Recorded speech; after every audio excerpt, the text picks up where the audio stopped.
Ukraine has been spoken about a lot by people who don't know it too well. So today I want to introduce you to my friend, Alina, a former journalist and a guide here in Kyiv.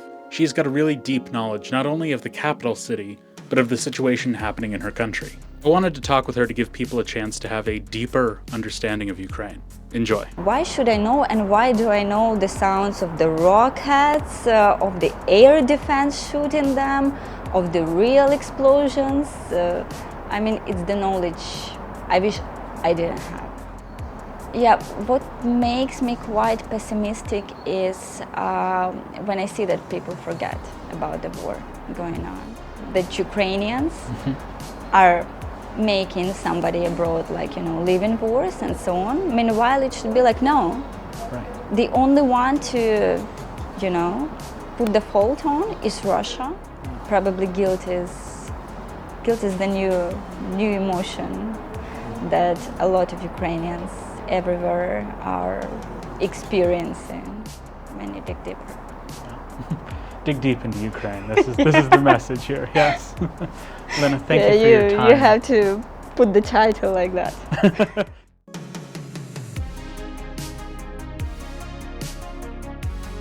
So I know, but who are you? My name is Alina Virstiuk, and I'm a guide of Kyiv. I'm doing different alternative tours around Kyiv, awful Kyiv, hidden backyards, and all kind of stuff like that, as well as doing photography. Were you born in Kyiv? I was born in a small town in Rivne region called Dubno, and I moved to here 11 years ago. Which was mainly for studying in Taras Shevchenko University, where I was studying the journalism. And how did you feel about Kyiv when you came here originally? I have to tell that probably for around 4 years, I didn't really feel at home. I think it was kind of giving a city a probation, let's live together and see if we can just get along. But I didn't really feel home here. I really wanted to move out. I had this idea of moving to Stockholm. It was my favorite city back then. And it was kind of this difficult relationship with the city. I didn't really have time to explore it, and didn't really have time to know it. And how can you love something that you don't know, that you don't want to know? So yeah, it was like that. And what changed? In 2016, mainly in May, I was working on my diploma, bachelor project, and we studied TV journalism, so we had to make a film on some topic, and I decided that it would be about my city. And that was the time when I started to explore a lot, because I needed the places, I needed the story behind it, and most importantly, I needed people who would speak up about their feelings, about what they think about the city. So I decided to organize my first ever tour. It was the couch surfing free tour. We planned to walk for 2 hours. We walked for the whole day instead, and I made good connections with people. With some of them, like my friend from Chile, we are still friends. He's coming here every once in a while. And after interviewing those people, I just got this different feeling, maybe the different view on the city from different angle. And when you see how foreigners see this city, you actually start to get curious about it yourself, because you don't really notice a lot of things, you're just passing by. And I'm thinking that probably May 2016, it was this, this breaking moment when I just realized that I'm just starting to fall in love with this city, and just discovering how much it has to offer, Probably that's why May is still my favorite month. Just when spring is coming in, right? Exactly. Coming here as a foreigner and spending a good amount of time that I have here, I do have a hard time describing it to people. How would you describe Kyiv?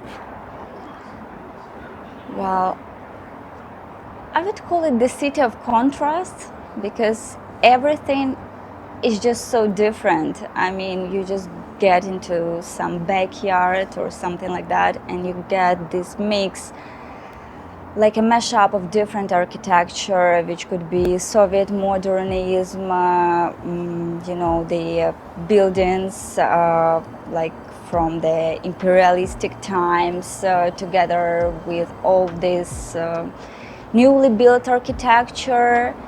And just next to it, you might have the buildings that are just, in an urban decay, falling apart.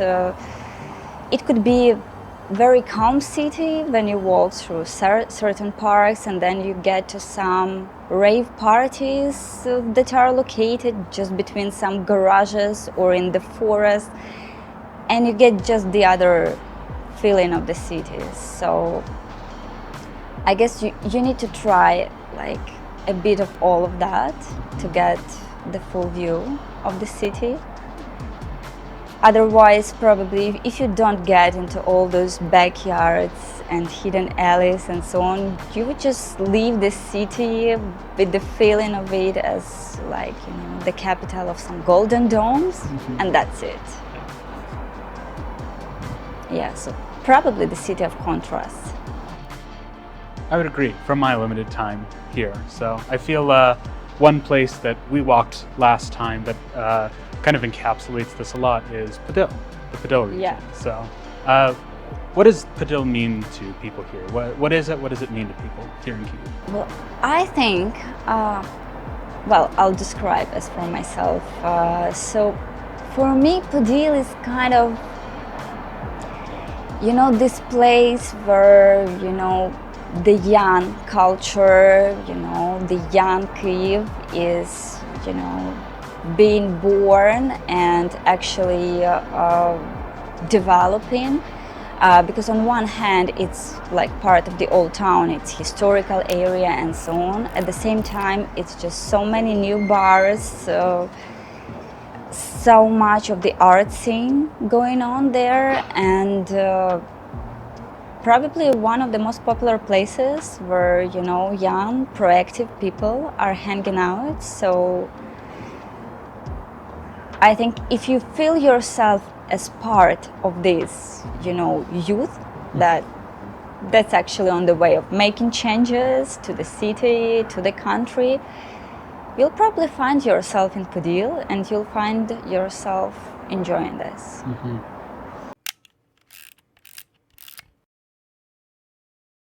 You having known the city and given tours before the war, you know what Kyiv was like before a lot of Western public had their eye on Kyiv. What's different now? What was it like then? What are people that have never seen the city under anything but wartime conditions? What was it like before then? That's interesting. I'm not sure that main things about the city changed after the war, but maybe the way the city lives and the way people adapt to this new reality is different.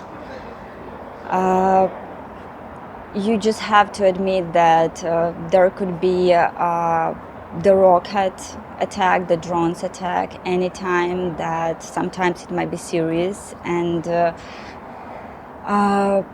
you walk through the city and you think that you need to have this knowledge of, possible bomb shelters and places where you could just hide and, feel safe. I think a lot of underground bars are right now perceived as a bomb shelter, and you can just use them as that. You don't need to, make an order or anything, but it's better to have a beer in your hand during the air siren. And Well, you know, we have a lot of these reminders of the Russian invaders, like these hedgehogs for the tanks that you might be just passing through, and you realize that, like, how it was. But I think with the time you just perceive it as a new reality, and maybe it doesn't really feel the same as after coming, let's say, from Lviv, where we spent a couple of months on the beginning of the full-scale invasion. When you see like a lot of military around and so on, it's like a part of reality. And I understand that for foreigners who come here for the first time, it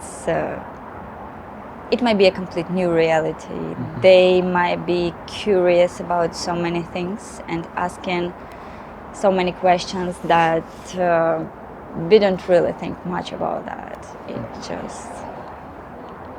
It's life. Yeah. And also in terms of tours, you know, I feel like before 2022, there were not that many people who knew that the war is still going on in Donbass area, who knew all the details, how the invasion started in 2014. But I feel that all the people who come here right now, they come here consciously, knowing that the full-scale war is already going on. So I would tell that these are the people who already come with this knowledge. They know what to expect, or at least they are getting ready. Yeah. They have their own expectations, and they have the idea of what's going on. Maybe sometimes even more than you would expect them to know. People can shock you, right? Yeah. Sometimes in the other way too, but Well, I had a guy on a tour, and he knew a lot of this inside knowledge, and he was telling me, I just have a question now, what should I do with all this knowledge right now? How do I keep living with all that? And he was like really going deep into everything that's happening. I think a lot of us are also living with this, like, why do I have this knowledge? Why should I know? And why do I know the sounds of the rockets, of the air defense shooting them, of the real explosions? I mean, it's the knowledge I wish I didn't have. Right. You think that'll stick with you for a while then? I think so. I mean, I feel that as for myself, that I became, let's say, more anxious about the loud sounds.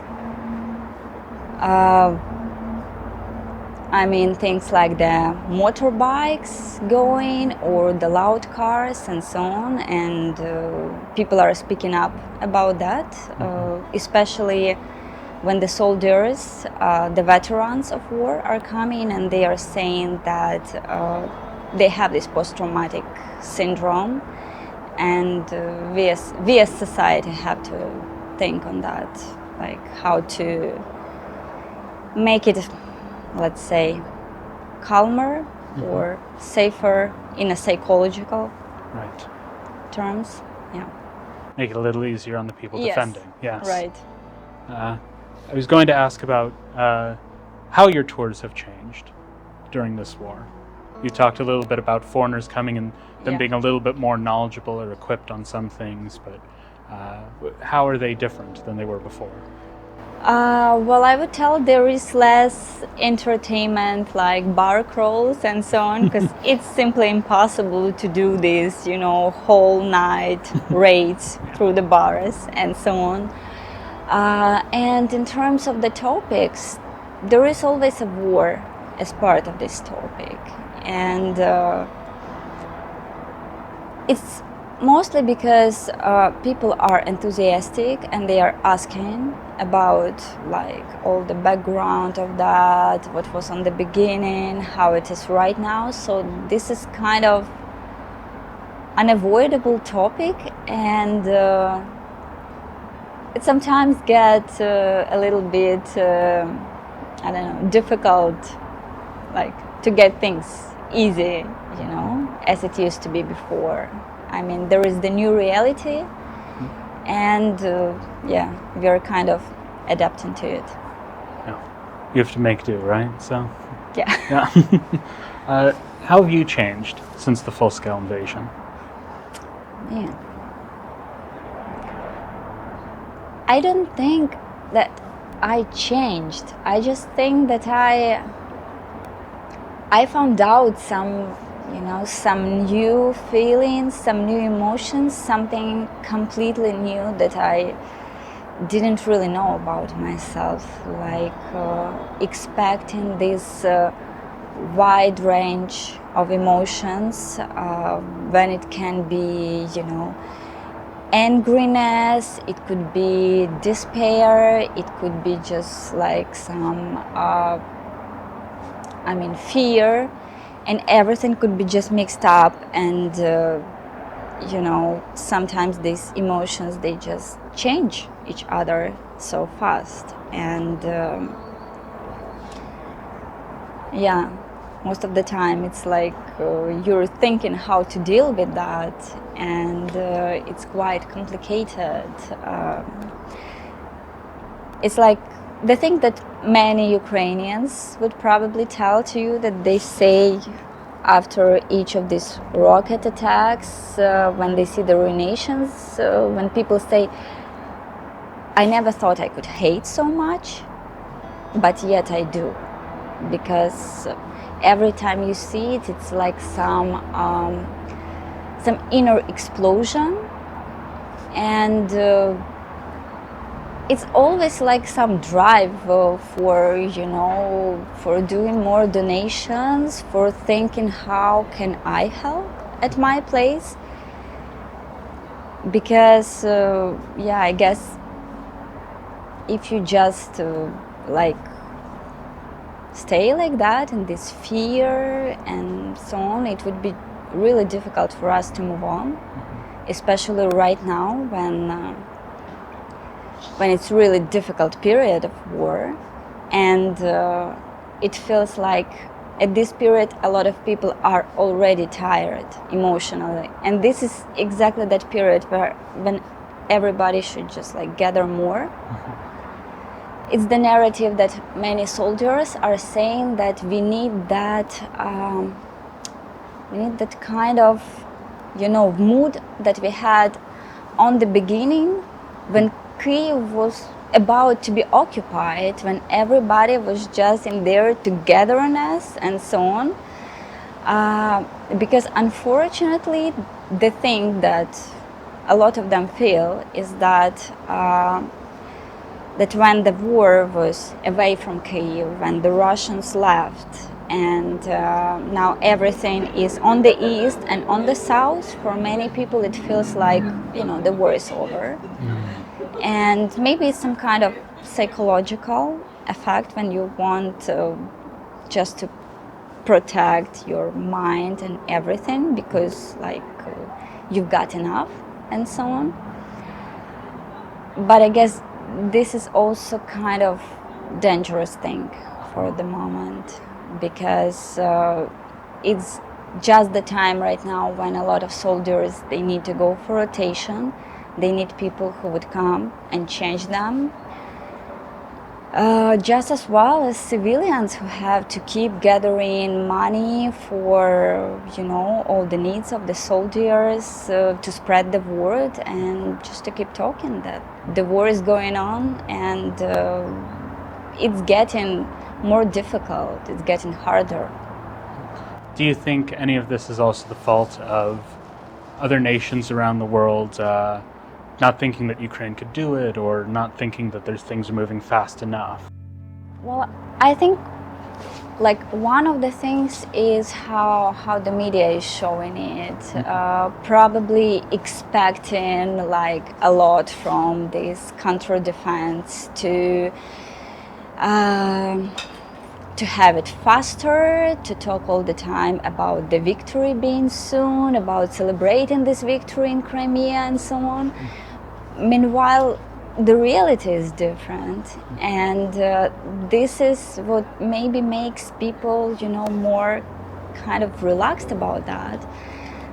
That's why I always tell that it's better to watch, the videos from the battlefields, the interviews with the Ukrainian soldiers, with the medical workers, volunteers, just to know how the situation is really like, because then you would realize how dangerous the situation is, and probably then you wouldn't really ask too much from the army right now when you know how difficult it is for the moment. And I think one of the things is that we probably underestimate Russia about everything they do, about their propaganda, about their volunteers who are actually helping their soldiers, except for the thing that they have the other reason, completely different from that. I think we should never really underestimate that, but probably have more realistic point of view on that. Because if you get too cheered up about that, and then all of a sudden it's like, the counter-defense is just so slow, what's going on? And we have some kind of that sofa critics. Yeah. That. English term armchair general. So that's interesting. Yeah. You think this idea is spreading more in Ukraine? It's not foreign media, but domestic media kind of pushing this? Well, probably domestic is more. I mean, as a person who studied journalism, I realized why it's needed. It's like they need this narrative to, not to let people go into panic and things like that. So there should be always this news that about our victory, about the amount of dead Russians, and stuff like that. But yeah, that's also one of the problems. The thing with the Western media that kind of disappoints me quite often is when, for example, they just call it war in Ukraine without saying, Russian aggression in Ukraine or Russian war in Ukraine. And there is American journalist who's, traveling around Ukraine, and he had a really nice video about that, telling that Western media quite often talks about the war in Ukraine, like just some occasion, like some tornado that happened. And then there are these narratives like Ukrainian war is, causing the thing that, prices are going up, living expenses are getting higher. And it feels a little bit like the victim blaming, in a way, like that Ukrainians are making somebody abroad, live in wars and so on. Meanwhile, it should be like, no, the only one to, put the fault on is Russia. And Russia is just, responsible for all that. So I think it just should be all the time in the news, just pointing that it's like Russian war in Ukraine and things like that. I was going to ask, with your journalistic background, is there anything you've seen foreign media that you have to criticize, or you've seen? You might have a lot, I don't know. I haven't worked as a journalist for a long time. Sure. You still have the background in it, so. Maybe I'm not reading all the stories. You can't cover all the media. It's just impossible and so on. But I really like when the stories go deeper. When, for example, speaking about corruption, and of course it's a lot, but it would be really lovely if there were more stories about how Ukrainians at their own places are fighting this corruption. There are a lot of the protests at the moment going on in different cities about the budgets of the city, how we should spend more on the war and on the real needs that we have right now, against a lot of the corruptions movement and so on. I would love things like that to be shown more, to show that Ukrainians are fighting not just on the battlefield, but at the same time we are here fighting against this corruption and doing our own little steps. I mean, so that in the end it doesn't look like, oh, there is this Ukraine, this very corrupt country, and we are giving them money, and where this money goes and things like that. There are a lot of stories like this. And believe me, a lot of Ukrainians, they also want to know where the money goes on. That's why we go on the protests and sign petitions, spread the words about that. And I think this side of the story is really important, just to show this on the background. That it's also Ukrainians fighting for their future Exactly. in different ways. Exactly, because our army is not just fighting the Russian army. We are just, fighting this past with a lot of corruption. We are fighting for the new life, for the diversity, for the democracy. That's the needs. Yeah. And that's mostly younger generations of Ukrainians coming up, seeing the world and wanting something different, right? Well, probably younger generation is the people who see more of these changes being possible. And I really would like this younger generation, including me, not to lose this hope, just to feel that we are supported in that, that we are not really left alone with this, because it's quite difficult, to fight Russia and at the same time to fight for, other important freedoms. Last time we had spoken, when we had walked around Podil, you were a little bit more pessimistic about futures. We had talked about some of the stuff we talked about now, with different elements of corruption, with the war. Have any of those thoughts changed? Well, I would call myself a realist. Okay, Most pessimists do. Closer to pessimist. Well, maybe it's just kind of this self-defense thing, when things get, too bad, you would be like, okay, at least I didn't put my hopes too high and things like that.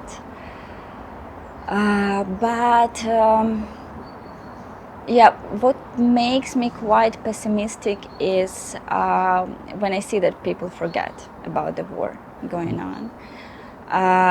When I see how much more difficult for volunteers right now is to gather the money for the army.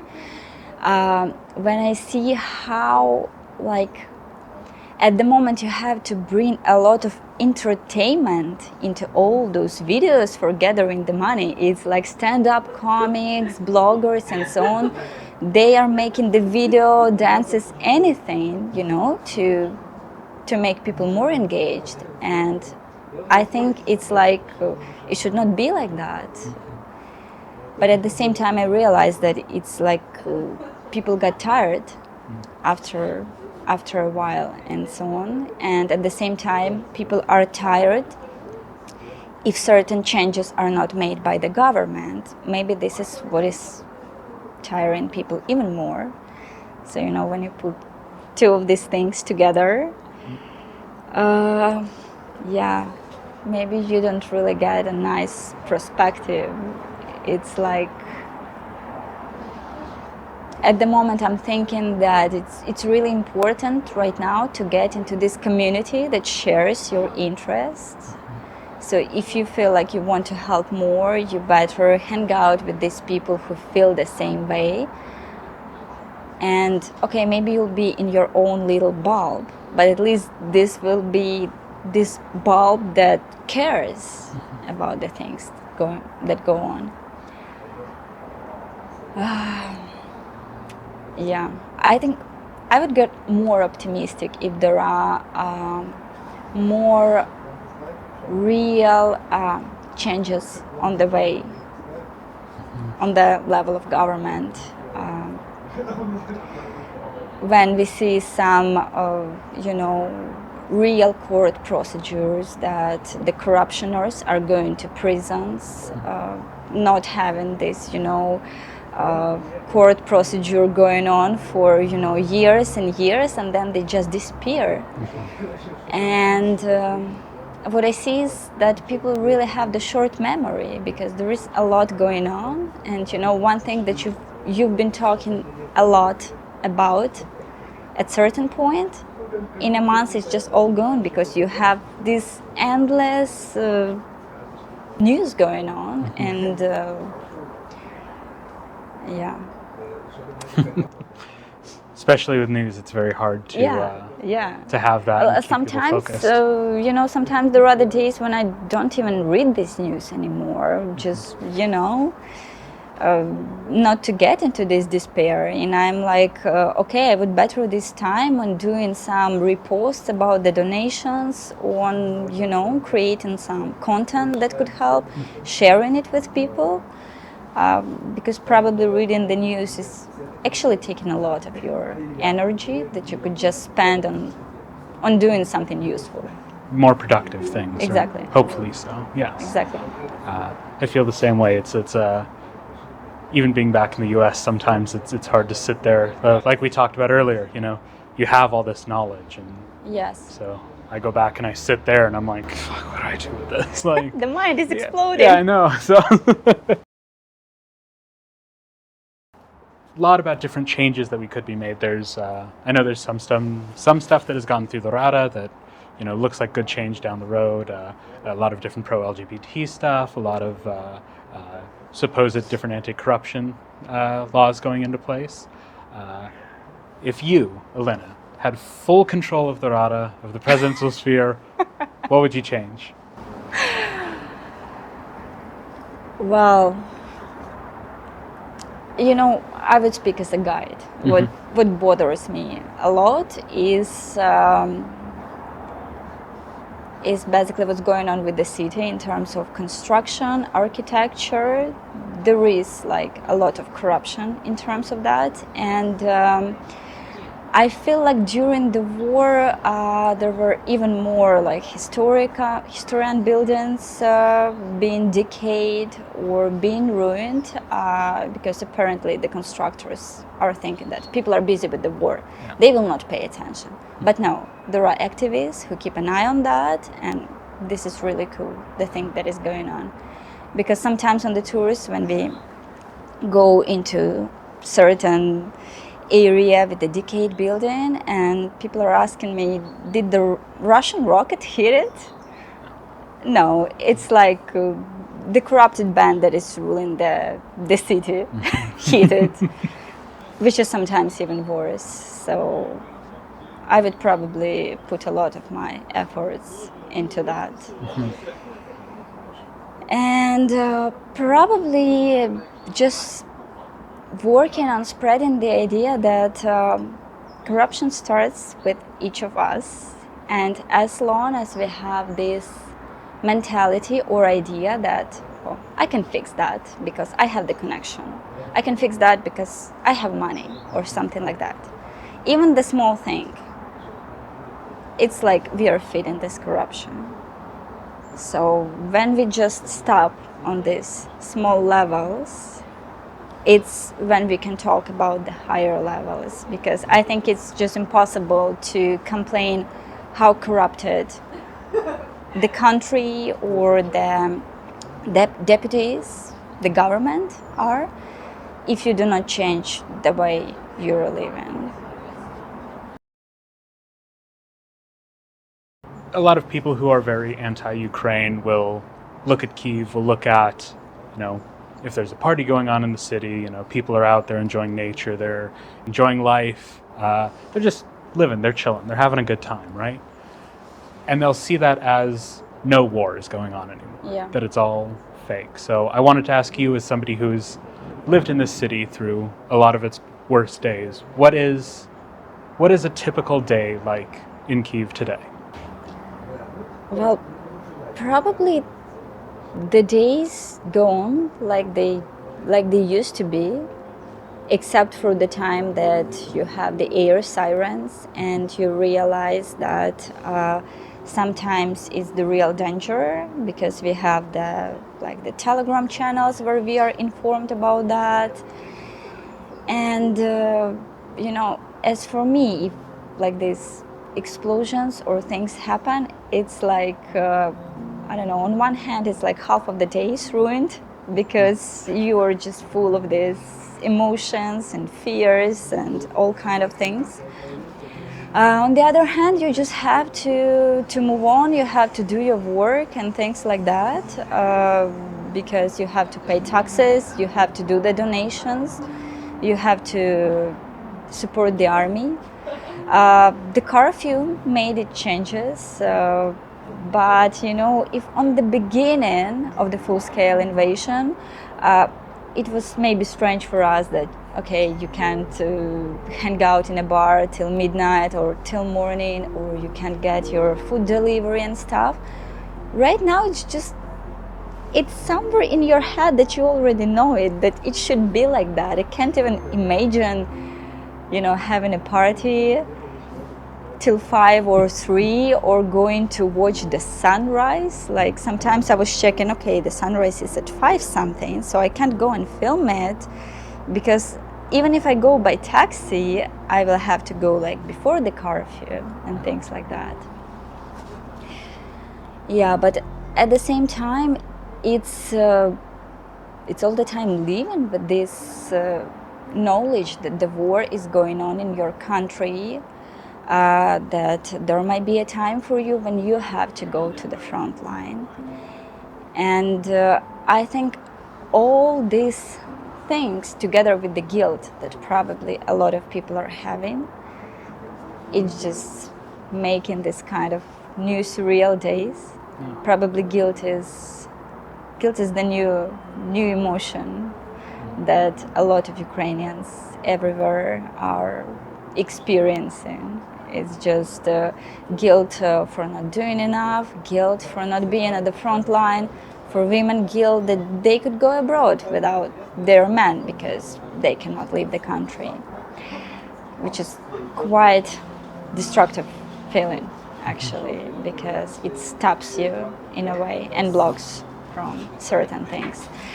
But the thing you told me about, it's what I saw on social media quite often. It's what I saw in the comments, and apparently not just from people who were anti-Ukrainian, but also from people who haven't really been here at all, who haven't really digged deeper. And it sometimes looks like, oh, like, fuck, this Ukrainian is having the coffee, but they are just, taking our taxes, for getting all the help and money. Look at them having the parties. But right now, a lot of these parties and things like that, they are all charity-based. A lot of stand-up comedians, they go abroad or they go around Ukraine and they donate 100% to the army. They have the auctions where they collect huge amount of money just for the army, for the volunteers and so on. So I think in order not to make claims like that, you really need to have certain experience of that, maybe, to talk to people more and things like that. On the other hand, I think this is one of the things that maybe we Ukrainians could be blamed for a bit, that as I tell to my friends, that it's nice to mention once in a while who you should be grateful for, having this concert, for going abroad, for being able to move around. And I'm always telling that Ukrainians who speak any foreign languages, who have chance to talk about the war, who have their foreigners as their followers, readers, and so on, they have to remind them that the war is going on. Because if you just post the pictures from the bars, the cocktails, and so on, and this is how social media work. It doesn't matter like how fucked up with this war you could be, how much you donate. You have to show it, and just to be this example. Right. It has to be visual. It has to be mentioned. Right. So that things don't get forgotten. Sounds like a lot of our conversation has been people not digging deeper into Ukraine or Ukrainian issues, and getting a surface level understanding. So, final question for you: what's one thing that you think people don't dig deep enough into that you want to talk about a little bit? What's something that you look at and say more people need to know about this deeper issue? So I guess apart from showing what's going on the battlefield, which is really necessary and so on, I guess it's really important to show how the civilians are helping, how they are living their life, maybe how civilians are living their life with having, let's say, parents in the occupied territories, because that could be the whole new stories, and we need more of that. The stories of the volunteers, how difficult it is for them now to raise the money for the army and stuff like that. And maybe to show this background of the so-called peaceful life, to see that it's not that really peaceful when you dig deeper. Yeah. Dig deep into Ukraine. This is the message here. Yes. Alina, thank you for your time. You have to put the title like that. Digging deeper into Ukraine. We can make that happen. So